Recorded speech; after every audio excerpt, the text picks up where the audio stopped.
I don't even know where to begin. Yes, it's the Islanders.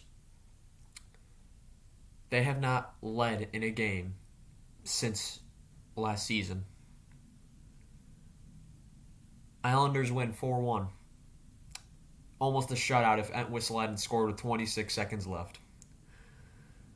The Hawks' record is now 0-3-1. They led in shots 40-29. They had no problem hammering Sorokin, who played great, but a lot of the shots were right at him. Faceoffs 28-21 go to the Islanders. Hits 44-34 go to the Islanders.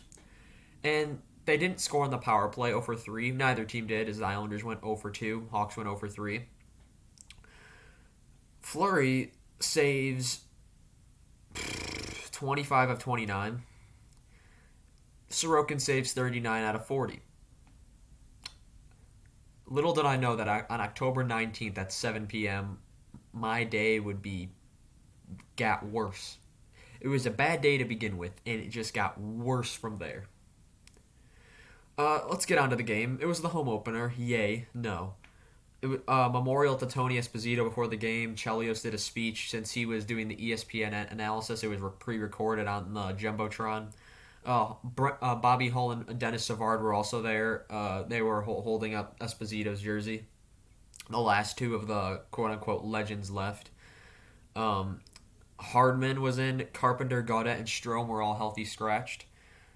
Johnson was on the fourth line. Hagel was on the first. DeBrincat on the third, along with Hardman. Hardman came up from the minors to give a more physical presence.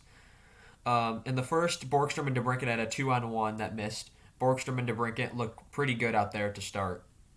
And then Hardman and Hagel were laying the body. Hawks were in full control. And they were in full control. All the way up until... Sorry about that. All the way up until about 10 minutes left in the third, when the third goal went in for the Islanders. That's when it kind of stopped. Kershaw was taking a beating. He took a beating last night. I'm not sure how he wasn't injured. There was an 8:46. There was an Islander penalty to Parisi for slashing, which would be killed. It should have been a 5-on-3. Taves was being held. No penalty was called. The first part of the power play looked good. Didn't lead to anything. Jones almost scored from Kane on a breakaway. It was, a hand pass went uncalled that almost led to an Islander chance.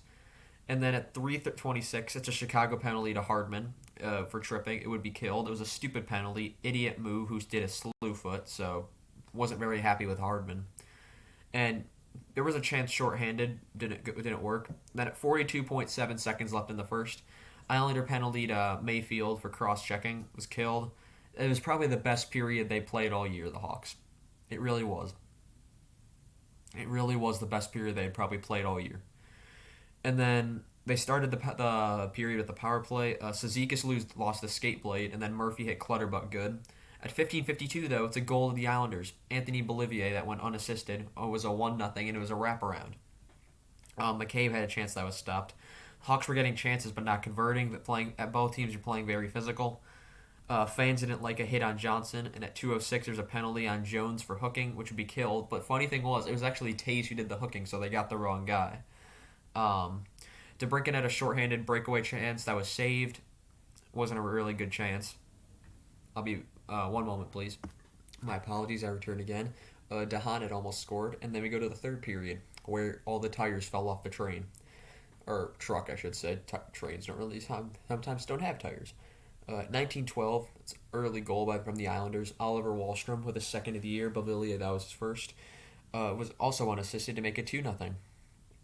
And Borgstrom, it was on a Borgstrom giveaway. And it just went in. That's all that really happened.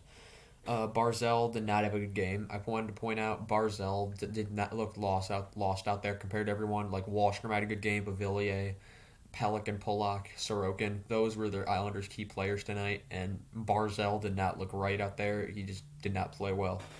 The Islanders were doing the shutdown to win game, and it was very prominent in the third. Sorokin had been great, and Hardman got flattened by Martin. No call. Hardman was woozy, And Martin did look concerned. I will say, Matt Martin. I don't like him as a player, but I did gain some respect as he did look concerned when Hardman fell and like held on to him for a second to make sure like he wouldn't like fall heavy. He went to the dressing room and he would not return prior to, because of concussion protocol. Kara responds with a fight. It should have been a 2 minute board for that Martin penalty, but it wasn't called. But as I said, and then at 11:09, it's a goal from the Islanders. Oliver Wahlstrom with the second of the night and his third of the season from Pajot to make it 3-0. And Fleury made a point blank save, and then since the third goal, the Islanders were in full control. Stillman goes flying, and so does his stick. And in return, at 8:54, there's a goal to the Islanders, Cal Clutterbuck. And it's also unassisted. The Hawks looked awful at this point. Taze gave Taze almost had a breakaway. Well, he saved. Oh, Taze saved a breakaway. Sorry, I couldn't read my own handwriting. And then at 6:29, Islander penalty to Cizikas for tripping. The power play looked okay, but it was 4-0 at this point. Then there was a scrum. Many fans had already left with 5 minutes left. It was a packed house in Chicago, sellout crowd, and they were all disappointed tonight, as was everyone watching from home. And then at 26 seconds, there's a goal from Chicago's Mackenzie Entwistle, who gets his first of the season and his second net goal in his career. He scored one last season before the playoffs. It was from Gustafsson and Doc to make it 4-1. And the announcer said it was Islanders had challenged for offside, but it wasn't because it was not because they said it was a good goal. No one went to the penalty box, so it was just a booth review. So the fact that the NHL decided to do a review with 26 seconds left of a call that was a game completely out of hand was kind of a laughing matter to me at that point. I was just chuckling.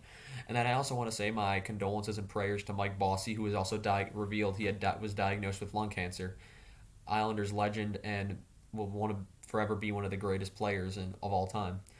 But that's all I have to say. Just amazingly disappointed. If you want to see what else happened around the league, you got San Jose in second, Anaheim in third, Buffalo is still undefeated, and yeah, there's really not much to point out besides the Hawks are in last in the division, but they aren't last in the league. They're 29th in the league. They're 31st in the league. Well, back to my 30-team base for a second. Montreal 0-4 still. The Hawks are 0-3-1, just barely in front of them. So they're not last. Anyway, that's all I have for you guys today. I'll see you guys next time. Goodbye.